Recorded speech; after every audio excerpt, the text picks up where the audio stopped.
Hello माय Deere students. तर बेटा रिनीट 2026 ची एक्झाम नुकतीच पार पडलेली आहे आणि त्याचा जो पेपर होता तो थोडासा टफ आला होता. 2025 च्या पेपर सारखा तो जास्त होता. बऱ्याच विद्यार्थ्यांना पेपर टफ गेलाय, परंतु काळजी नसावी बेटा, त्या अनुषंगाने कट ऑफ सुद्धा जो आहे तो ॲडजस्ट होत असतो. जो पहिला पेपर झाला होता त्याच्यापेक्षा दुसरा पेपर खूप जास्त टफ होता. स्पेशली फिजिक्सचा पेपर, केमिस्ट्रीचा पण पेपर खूप जास्त ट्रिकी आला होता. बायोलॉजीचा पेपर कंपॅरेटिव्हली थोडा इझी होता. तर एक असा अंदाज आहे बेटा की कट ऑफ साधारण 530 मार्काच्या आसपास राहू शकतो ओपन कॅटेगरीसाठीचा. तर आता बऱ्याच विद्यार्थ्यांचे मेसेजेस आणि कॉल सुरू झाले की सर रिपीटर बॅचचं काय, कधी बॅच सुरू होणार आहे. तर आपण RCC मध्ये आपल्या सर्व 9 ब्रांचेसमध्ये बेटा 1 जुलै 2026 पासून रिपीटरची बॅच सुरू करत आहोत. तर बेटा 1 जुलै पासून आपली रिपीटरची बॅच सुरू होणार आहे आणि आपण 2 ते 3 दिवस फक्त थोडंसं स्लो जाणार आहेत. त्याच्यानंतर आपण फुल फ्लेज मध्ये म्हणजे आपले 6 ट्रॅक आपण सुरू करणार आहोत. बेटा यावर्षी रिपीटरच्या बॅचला थोडासा कमी वेळ मिळतोय हा ना, कारण एक्झाम मागच्या 1-1.5 महिन्यामध्ये एक्झाम परत पोस्टपोन झाल्यामुळे वेळ गेलेला आहे. तर दरवर्षीपेक्षा थोडा कमी वेळ आहे, म्हणून आम्ही सुरुवातीपासून शेड्यूल असं बनवलेलं बेटा एकदम पॅक. आपण थोडेसे एक्स्ट्रा ट्रॅक लावून विद्यार्थ्यांचा सिलेबस लवकरात लवकर संपवणार आणि त्याच्यानंतर त्यांची प्रॅक्टिस करून घेणार. या पद्धतीने आपण शेड्यूल बनवलेलं आहे. आमचं अकॅडमिक शेड्यूल पूर्ण रेडी आहे. संपूर्ण 9च्या 9 ब्रांचला आपण रिपीटरची बॅच 1 तारखेपासून सुरू करतोय. तर ह्या बॅचसाठी बेटा जे RCCचे जुने विद्यार्थी असतील त्या विद्यार्थ्यांसाठी विशेष सवलत दिली जाणार आहे. तर आपण आपल्या त्या संबंधित ब्रांच जिथं जिथं आपल्याला ॲडमिशन घ्यायचं असेल त्या संबंधित ब्रांचला आपण संपर्क साधावा. ते आपल्याला फीमध्ये योग्य ती सवलत देतील, जे काही त्यांना सांगितलं गेलं त्या पद्धतीनं.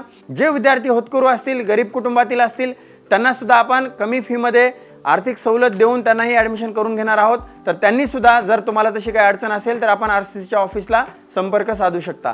आपण स्कॉलरशिप एक्झाम सुद्धा कंडक्ट केलेली आहे 28 तारखेला. बऱ्याच विद्यार्थ्यांनी ती एक्झाम सुद्धा दिली होती.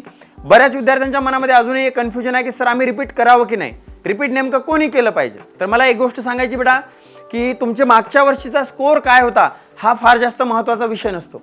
तुमची इच्छाशक्ती आहे की नाही, तुमची करण्याची मानसिकता आहे की नाही.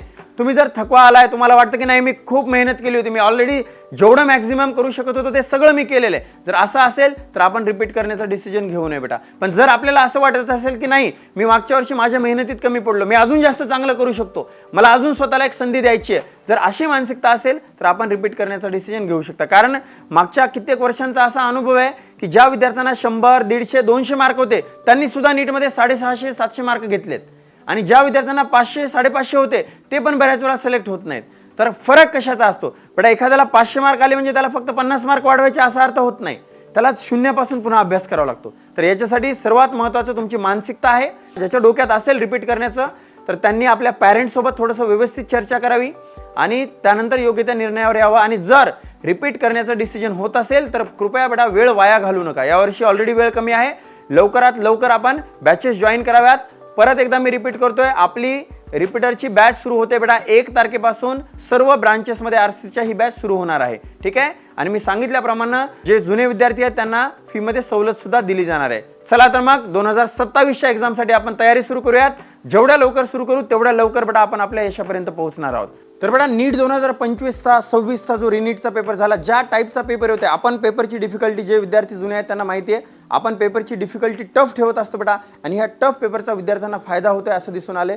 बरेच विद्यार्थी पेपरच्या नंतरही भेटले आपल्या वेगवेगळ्या शाखांमध्ये आणि त्यांचं असं म्हणणं आलं की सर आपण जे टफ पेपर ठेवतो स्टार्टिंगपासून, अगदी रिपीटरच्या मुलांना सुरुवातीच्या महिन्यापासून आपण टफ पेपर ठेवतो, त्याचा विद्यार्थ्यांना फायदा होतोय. तर यावर्षी सुद्धा आमची संपूर्ण RCCची टीम बेटा तुमच्यासोबत ही तयारी करून घेण्यासाठी सज्ज आहे. तर भेटूयात बेटा 1 तारखेपासून. All the best.